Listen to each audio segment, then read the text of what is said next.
Hello and welcome back to the channel. This is Dave with Return to the Vintage. For those that are new, I'm a reseller of vintage and antique items and I sell primarily on eBay. And today I'm going to walk through a step-by-step process of listing an item on eBay. It's beginner based, but also anyone that's intermediate or has used eBay, maybe you can pick up some tips as well. Now, there's three different ways that you could technically list on eBay. You can use your mobile phone and post immediately after using your phone and just do it right there. You can use a tablet of some sort, so just taking the pictures using the tablet then or later. But for me, my preference is to use a desktop or an iMac, which is what I like to use. Also, when you go through the steps of the process, you want to find what's most efficient for you. So maybe that's taking pictures, then going straight to your phone and listing from there. For me, my preference is taking all the pictures at once and then going back, doing the research and posting afterwards on the laptop. And the reason I like to do that is because a lot of my vintage and antique items require more research in terms of the actual price, but also I like to make sure I have more details in the description. So I like to take extra time to do that. And for me, it's more efficient just to knock out a bunch of photos in a row rather than doing a photo, then a description, then a price, and then having to redo the whole process over again. Ultimately, you find what you're most comfortable with. That's just what I like to do myself. So today what we're going to do is we're going to post a listing on eBay for this item, which is a Lionel train. So we're going to jump right in and go through step by step. Let's go. All right, so let's get started with listing our item today, which is a Lionel train. So I'll show you what we're going to be listing. I took my pictures ahead of time. I usually take anywhere from 12 to 15 pictures. And like I said, I'd like to do them ahead of time before then doing the research and posting. So here's the train that we're going to be posting. This is a Lionel train. It comes with what's called a tender here. So it's the front and the back, the locomotive and the tender, and it's number 2034, if you can see here. So now, as I get looking to list an item, now there's different ways you could do it. You could go here and click on sell, and then create a listing here, but that would be starting from scratch. And I do not recommend that. There's just so much information that you have to put in that I don't recommend doing it that way. What I do recommend is finding a similar listing and then selling it based on that current profile. And I like to do them off of items that have sold. So we'll do this as an example. We'll type in Lionel Train or Lionel Train 2034 and tender. So what this will do is it'll bring up all the current items for sale that are similar. So 45 results for this. I usually like to get a sense of what the market's showing. So this is the first one that pops up here, 24.95, 14.95 for shipping, but it looks like it's a little bit rusted here. It's the same item, but a little bit rusted. So we don't need to worry as much about that. 28.99, but this is going to be a little bit closer to what we have. This is much more similar. Kind of giving me a good sense of what the market is. There's 45 listed, so it's fairly common, but they don't all have the tender. So what I do first is I go right here to sold, and you can narrow it down, use more filters if you'd like to, but there's only one that's listed here directly under this verbiage as sold. But if you look below here, it says, okay, so with tender. So maybe I'll just change this to with tender to give some more options. So we go to with tender. Okay, here's some more. This looks very similar to what I have, but it runs great. So this is an item that I did not test, and I want to be honest and forthright that it was an item that I didn't test. So I don't want to match one that has been tested already. Here's some others. This looks like a probably this one's been tested as well. I can use all these different options, but I think for me, I'm going to go with this. It's actually been posted by a Lionel authorized seller. So I'm going to use this. And now when you go to this closed listing, you want to go sell one like this. So that's going to give us a lot of the information is going to come from the prior listing.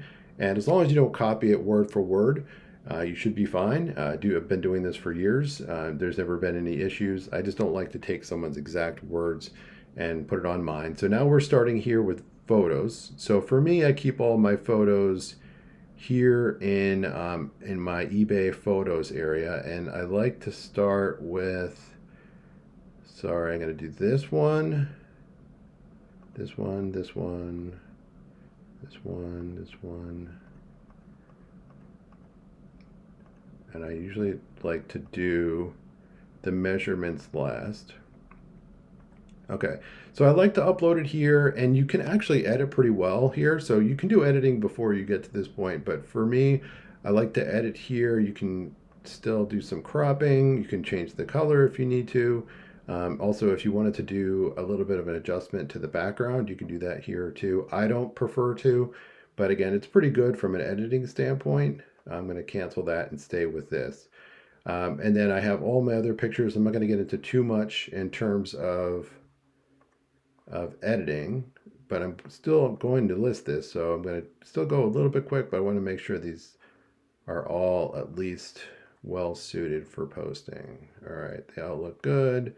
And once you get posted, you can always go back and look, but just think that, this is the first impression once it gets posted. So you really want to try to do your best on your first try to make it look good. So, okay, so we're all set there with our photos. Now we go down here.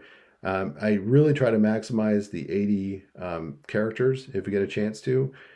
Here, you again don't want to necessarily copy exactly what the other person here has. So I'm going to go with vintage Lionel. I'm going to change the vintage out of here. I'm going to change this to scale. And this is a post-war train. So I'm going to go link Lionel post-war number 2034, as we saw there. And so I think this is good. Everything else is pretty well set. So I'm going to copy this, as you'll see why in a second. I'm going to double check, make sure the category is right. In this case, it's correct. If for some reason it's someone else used a different one and you want to change it, you can go right here to edit and you can make any adjustments that you need to, but this looks good. Now it comes with the feature. It is black. See, it makes it so much easier when you already have a lot of this already uploaded, but it looks like the person didn't put too much in there. So I'm just going to go through all these to make sure they're accurate. Okay, good. Then you're going to get all these, just in case it didn't already fill in. You don't have to fill in everything, but I'm just double checking really quick just to make sure everything looks pretty good. Everything's pretty good. All right. So then for condition, now you won't always see this detail when you click one of these buttons. You won't see as much detail always on your iPad or on your phone, but here on the laptop, if you click used, which this will pop up. And I always like to put a small amount of information in here, but still have some detail that'll be helpful because you don't want to take up a long amount of space for the condition description here, whereas you can add more below. So I'm going to say, for overall, I think it's good condition untested. See pics for details. That's just something that I usually like to put, is that, it isn't good in condition. You can put as much detail as you want, but ultimately for right now, it is untested and the person can look at more pictures for details. I like to copy and paste what I had above under my description. Then I like to copy and paste this. And again, you can certainly get into more detail here. But then for me, I usually like to put some more detail about will be shipped with care via USPS. I'll touch on the shipping in a second. Please feel free to reach out with additional questions. So I can usually put more depending on what it is, but just for right now, I figured that's kind of some of the basics that I like to put in. For pricing, we were just looking at this as an option. This was 20, which I don't want to go to. 29. I think that's the number that kind of came to mind initially. And for me, my pricing strategy is I usually like to go a little bit higher than what it is at the market and then be available to take offers. So looking at what is currently listed, what's currently Bennett sold at. See, this one, the shipping's at 1536. This one's 29.7. I'm going to go with 29, and I always put 87 at the end of my prices. So 29.87. So you put the number in here and you'll see what these estimates are within the last 90 days. But ultimately, I don't rely on that a whole lot. I do more of the research myself. And you scroll down, and if you want to allow an offer, which I do, I'll probably do an offer or above at 20. And then if you didn't want to do this, you just click this off, but it usually auto populates for me and I'll do it at 20. You can schedule your listing if you want, but we're not going to do that right now. We're going to post it.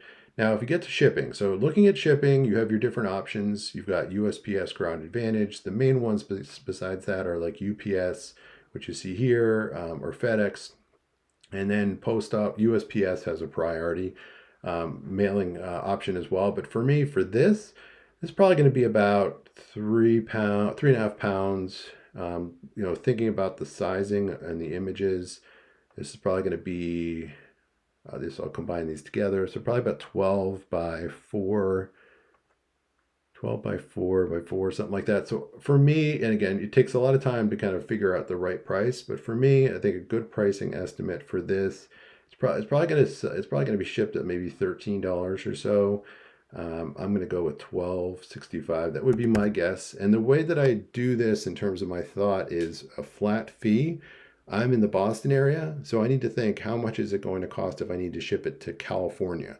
And you can certainly do research on the post office website, but for me, I think, okay, what's the longest that I have to ship it? And then if it's any in between that amount, I usually give a bit of a refund back. But I like to be safe just in case. So in this case, I'm going to do 12.65, which USPS will probably come out to. Unfortunately, the cost of shipping is a lot more than it used to be. So I'm going to go with 12.65, which I think is reasonable as well. If you do, in a case, want to offer free shipping, you just click it right here and it'll eliminate this. The other options I talked about were UPS and FedEx. UPS and FedEx I really only use for large items or really heavy items.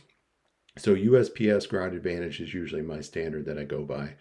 They have a rate table, but if I were to do some more research, I would just go to the post office website instead of here. And then for me, I have my excluded locations outside of the US. This is a new option that they added. They ask you for the country of origin. It is actually a requirement for all postings right now. Usually it's the United States, but if it's outside the US, sometimes it'll auto-populate, but if not, make sure that you put it in there. For me, I do 1 day business handling, but again, if you needed to shift it, if you needed more days, you can just add them here. If you want to do same day, do it here. 1 day, I usually get it out in that amount of time anyway.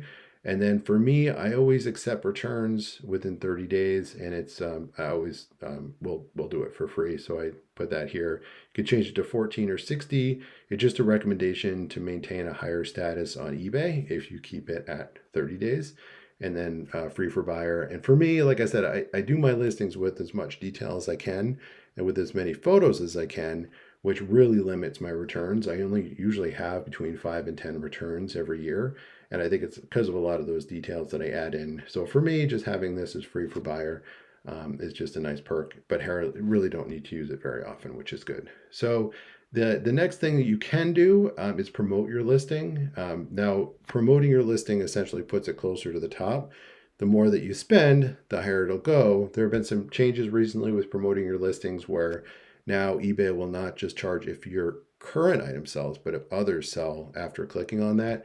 But for me, if I'm ever doing something that's like a Lionel train, where I think there's going to be a lot of competition, I think there were like 45 somewhat postings. I do a promoted listing, and I'll do 2% just to help out. Again, it just maybe bumps me up a little bit, maybe helps me sell a little bit faster. But ultimately, I always do that if it's something that is not so rare. Anything that's rare, anything that there's maybe 2 to 10 listings, I won't do. Or if it's just something that I feel like it doesn't make any sense to promote, I won't. But in this case, because it's a Lionel train, because there's a lot of competition, I'll do it at 2% there. And then that's it. We're going to list it. And it's currently posted. So that's it. That's the step by step. I'm happy to answer any questions that you might have. Feel free to leave any questions or comments in the comment section, and feel free to give us a follow. Appreciate any of your feedback, thoughts, as I look to help others in the same space relative to reselling antique and vintage items on eBay. Thank you very much. Have a good one.